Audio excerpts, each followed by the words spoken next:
I never imagined that I would become a murderer. Growing up in a small town, I was taught that killing was wrong and that we should always try to resolve our conflicts through peaceful means. But fate had something else in store for me, and I found myself in a situation where I was forced to kill someone. It all started when I got an anonymous phone call late one night. The voice on the other end of the line was cold and emotionless, and they told me that I had to kill someone if I wanted to save my own life. I was terrified, but I tried to reason with the person on the phone. I pleaded with them, begged them to spare me, but they wouldn't listen. The person on the other end of the line gave me an ultimatum. I had 3 days to kill a man named Daniel, or I would die. I didn't know who Daniel was, but the voice on the phone was convinced that I did. They told me that Daniel owed them money and that they wanted revenge. I had never heard of this organization before, but they seemed to know everything about me. I spent the next few days in a daze, trying to come up with a plan. I couldn't tell anyone about what was happening because the person on the phone had threatened to kill my family if I did.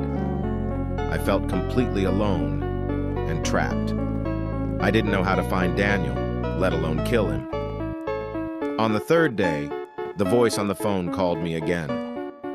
They gave me an address and told me that Daniel would be there that night. They said that I had to kill him before midnight or face the consequences. I didn't know what else to do, so I went to the address they gave me. When I arrived, I saw a man standing outside smoking a cigarette. He looked up when he saw me and asked if I was lost. I stuttered out a response, trying not to give myself away. He didn't seem to suspect anything was wrong, so I took a deep breath and pulled out the gun the voice on the phone had given me. I aimed the gun at him and told him that I had to kill him. He didn't believe me at first, but then he saw the look on my face and realized that I was serious. He pleaded with me, begged me to spare his life, but I knew that I had no choice. I pulled the trigger, and the man fell to the ground. I felt sick to my stomach, but I knew that I had done what I had to do. I left the scene quickly, not wanting to be caught. For weeks, I was haunted by the memory of what I had done. I couldn't sleep, couldn't eat. Every time I closed my eyes, I saw the man's face. I knew that I would never be able to